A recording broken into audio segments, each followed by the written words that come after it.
Hello everyone शांति पाठशाला को मु आपण मानंकु स्वागत जनाउछि। आजिकार एक नूतन वीडियो रे आमे आलोचना करिबा कर्तव्य बोध विषय वस्तु। जदि एबे पर्यंत आपण चैनल टी को सब्सक्राइब करिनाहंती तेबे सर्वप्रथमे सब्सक्राइब करिनियंतु एवं पाखरे थिबा बेल आइकन टी को प्रेस करि दियंतु जहाद्वारा सर्वप्रथमे आपण वीडियो गुड़िकर नोटिफिकेशन पाई पारिबे। तेबे चलंतु आरंभ करिबा। कर्म ही जीवन, कर्म मध्यरे जीवनर पूर्णता, कर्म ही जीवनर मानदंड। सानठारु बड़ पर्यंत प्रत्येक मनीष मृत्युर शिकार हेबे निश्चय, मात्र सेमानंक महत् कर्म को मृत्यु कबलित करि पारिब नाही। कर्म सेमानंकु जुग जुग पाई अमर करी रखिब।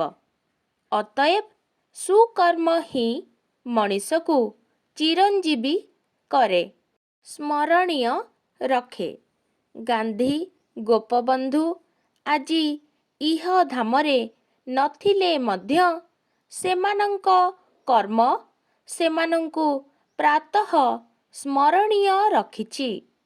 मनीष एक सामाजिक प्राणी। समाजर रीतिनीति अवलंबन करी कर्म संपादन करी जिबा तार धर्म। मनीषर ता निज प्रति जेतिकी कर्तव्य रहिछि, देश ओ जातिर मंगल कार्य मध्य सेतिकी दायित्व रहिछि। सेहिपरि मनीष जणे गृहकर्ता हिसाबरे जेतिकी दायित्व रहिछि, जणे नागरिक भावे मध्य देश ओ समाज प्रति तार कर्तव्य रहिछि। कर्तव्य सर्वदा नीति ओ आदर्श अनुसरण रे संपादित हेबा विधेय।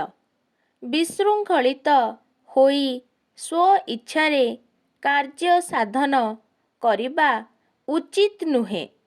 कर्तव्य साधन बेले चित्तर दृढ़ता आवश्यक, कारण चित्तर दृढ़ता न आसिले कार्य साधन असंभव होई पड़े अथवा कार्य असफलता सृष्टि होई पारे। दृढ़ मन, निर्भीकता, संयमता, कार्य साधन कौशल सर्वदा आवश्यक। कर्तव्य संपादन बेले पितामाता गुरुजनंक प्रति भक्ति भावना, छोट मानंक प्रति स्नेह ममता, अतिथि प्रति सत्कार ओ सामाजिक पर्वपर्वाणी मानंकरे सहिष्णुता नम्रता प्रदर्शन कले पारिवारिक ओ सामाजिक जीवन सुखमय होई उठे। अपर पक्षरे सकल प्रकार कुकर्म कुनीति रुचि गहित कार्यरु निवृत्त रहिबा उचित। दया धर्म ओ सेवा मनोभाव पोषण कले कर्तव्य क्षेत्ररे ताहा प्रतिफलित हेब। उचित कार्यरे ही सफलता निहित। मंद कार्यरु केबे सफल आशा करा जाई न पारे। सुतरां कर्तव्य परायण भाव सर्वदा अंतररे धारण करिबा उचित। एहा द्वारा समाजर प्रभुत कल्याण साधित हुए। समाजर कल्याण रे देश ओ जातिर सम्मान वृद्धि पाए। व्यक्ति तार महान कर्म पाई ଅମର ଓ ଶ୍ରଦ୍ଧାର ପାତ୍ର ହୋଇଯାଏ। କର୍ତ୍ତବ୍ୟ ପ୍ରେରଣା ଅନ୍ୟକୁ ମଧ୍ୟ ପ୍ରୋତ୍ସାହିତ କରେ।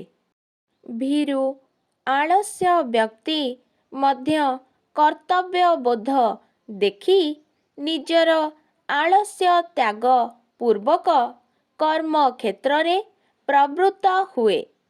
ସମାଜର ଦୁଃସମୟ ଓ ବିପଦପୂର୍ଣ୍ଣ ମୁହୂର୍ତ୍ତରେ କର୍ତ୍ତବ୍ୟପରାୟଣ ବ୍ୟକ୍ତିମାନେ ସହାନୁଭୂତି ପ୍ରଦର୍ଶନ କରି ଦୁଃଖମୋଚନ କରିଥାନ୍ତି। କୌଣସି ସତ୍କର୍ମ ଘୃଣ୍ୟ ନୁହେଁ।